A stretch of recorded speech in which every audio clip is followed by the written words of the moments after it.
Saudara, 323 petugas haji gelombang pertama Senin ini berangkat ke Tanah Suci melaksanakan tugas sebagai PPIH Arab Saudi 2025.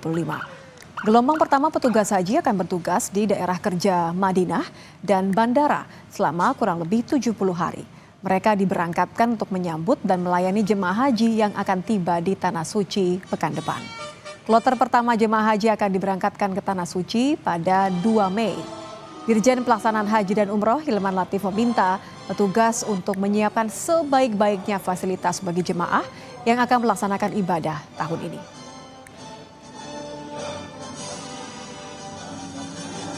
Tapi ada juga petugas lain yang gelombang berikutnya mungkin bertugas 50-60 hari. Memastikan betul bahwa layanan bisa berjalan baik, komitmen tugas yang sudah diseleksi sedemikian rupa, dilatih sedemikian rupa selama berhari-hari, seminggu, nah itu bisa menunjukkan kinerja yang baik. Dan beliau berharap bahwa kita semua bisa memitigasi betul persoalan-persoalan yang akan muncul ataupun menyelesaikan masalah yang muncul nanti di tengah jalan secara teknis. Asrama Haji Embarkasi Medan juga bersiap menyambut kloter pertama jemaah haji yang akan tiba tanggal 1 Mei. Kepala Unit Pelaksana Teknis Asrama Haji Embarkasi Medan, Ramlan Sudarto menyebut telah menyiapkan 150 kamar untuk memberikan kemudahan terutama kepada jemaah haji lansia. Pihak Asrama Haji Embarkasi Medan memberikan fasilitas khusus termasuk kamar yang berada di lantai 1. Kuota haji Sumatera Utara berjumlah 8.328 orang yang terbagi dalam 24 kloter.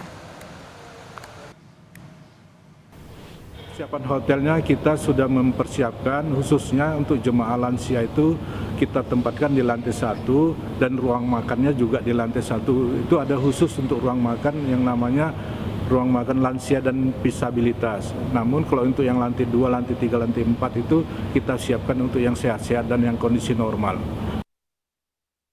Sementara itu, 388 petugas haji kloter embarkasi Surabaya Senin siang mulai mengecek perlengkapan yang diberikan Kementerian Agama, seperti koper, seragam, dan dokumen wajib lainnya. Petugas haji terdiri dari pembimbing ibadah, ketua kloter, dan petugas kesehatan. Mereka akan berangkat mendampingi jemaah haji embarkasi Surabaya yang akan mulai berangkat ke Tanah Suci pekan depan.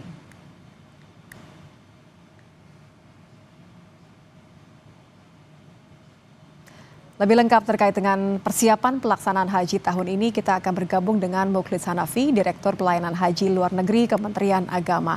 Assalamualaikum Pak Mukhlis. Waalaikumsalam warahmatullahi wabarakatuh.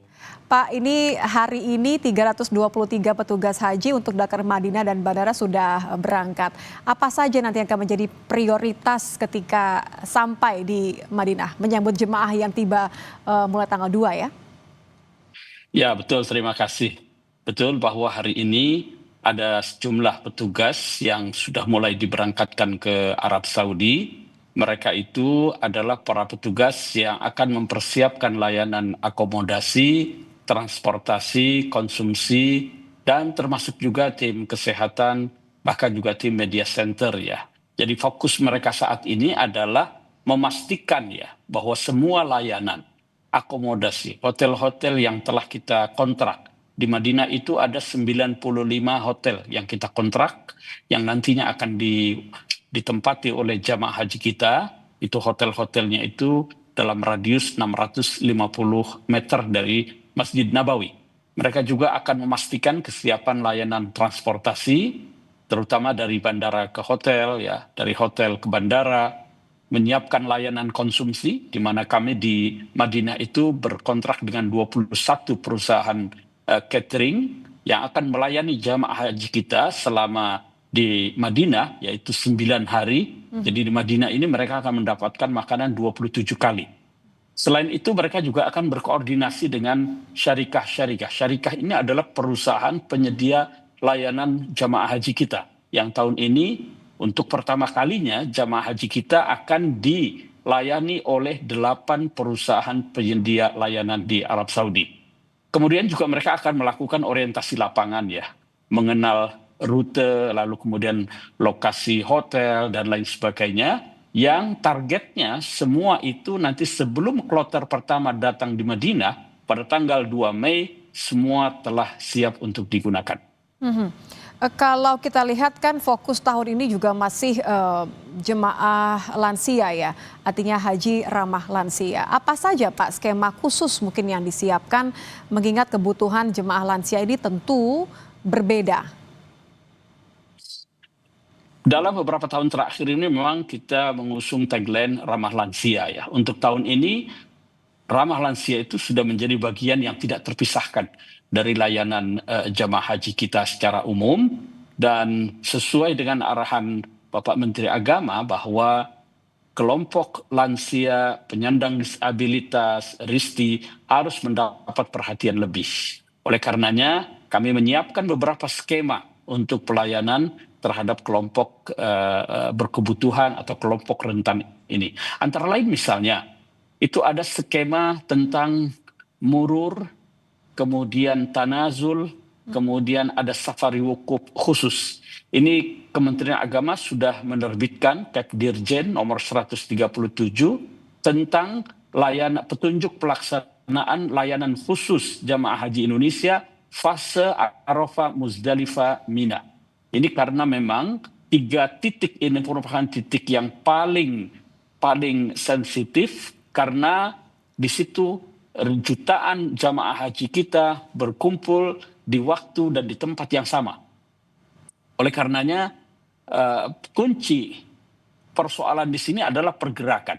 Maka melalui Kepdirjen tersebut kita menawarkan 3 program yang tujuannya adalah untuk memberikan layanan yang lebih aman, nyaman, terutama bagi kelompok lansia. Untuk murur misalnya, lansia itu nanti tidak turun di Muzdalifah, dia dari Arafah langsung diberangkatkan menuju Mina dan hanya melintas saja di Muzdalifah. Ini secara fikih tidak ada masalah karena karena menurut salah satu pandangan mazhab Syafi'i yang banyak dianut oleh umat Islam di Indonesia, mengatakan bahwa mabit di Muzdalifah itu hukumnya sunnah, sehingga meninggalkannya tidak apa-apa. Ya. Apalagi dalam keadaan uzur, karena kita tahu kondisi di Muzdalifah itu sangat padat sekali, areanya sangat terbatas. Oleh karenanya dalam rangka memberikan kenyamanan, maka ada program murur yang hanya melintas di Muzdalifah saja, selain tentu saja akan mempercepat pergerakan jamaah dari Arafah menuju Mina. Maaf saya potong Pak, bicara soal kenyamanan, tadi Anda katakan ini adalah skema-skema yang mengutamakan kenyamanan juga keselamatan. Saya yakin terutama ketika puncak haji berlangsung, ini juga menjadi kekhawatiran adalah pelaksanaan haji tahun ini masih berlangsung di musim panas. Apa saja imbauan untuk jemaah dan juga petugas haji, bagaimana supaya pelaksanaan haji ini tidak hanya memberikan kesempatan untuk beribadah maksimal, tapi juga selamat hingga pulang ke tanah air? Ya betul, musim haji tahun ini puncaknya yaitu saat wukuf di Arafah, itu nanti insya Allah di awal bulan Juni, antara tanggal 4 atau 5 Juni. Bulan Juni di Arab Saudi itu masih terbilang musim panas ya. Itu biasanya di bulan Juni itu suhu antara 46 sampai 40 derajat Celcius. Oleh karena itu perjalanan ibadah haji ini kan bukan hanya soal ritual manasik ibadah ya, tapi ini persoalan stamina, persoalan kesehatan. Oleh karenanya kami menghimbau ya para jamaah haji Indonesia dan juga para petugas nanti di saat puncak musim haji, di mana sah tidaknya haji seseorang itu ditentukan pada masa itu, terutama saat wukuf, maka ya perlu menjaga kesehatan dengan baik ya, perlu memperbanyak minum air putih ya, walaupun tidak merasa haus, ini untuk mencegah dehidrasi. Kita juga harus menggunakan alat pelindung panas ya, payung dan lain sebagainya. Kemudian beristirahat yang cukup, terutama menjelang Arafah, Muzdalifah, Mina. Jangan lagi memforsil untuk ke masjid atau umroh dan lain sebagainya. Persiapkan diri untuk memasuki hari puncak tanggal 8 sampai tanggal 13 Zulhijjah itu. Kemudian tentu saja harus mengkonsumsi makanan yang bergizi dan lain sebagainya. Ini hal-hal yang saya kira perlu diperhatikan, terutama terkait dengan kesiapan fisik dan mental jamaah haji kita. Terutama bagi gelombang pertama yang memang akan ke Madinah terlebih dahulu. Terima kasih Pak Mukhlis Hanafi sudah bergabung bersama kami di Kompas Malam, Direktur Pelayanan Haji Luar Negeri Kementerian Agama. Terima kasih Pak, selamat malam. Terima kasih, sama-sama.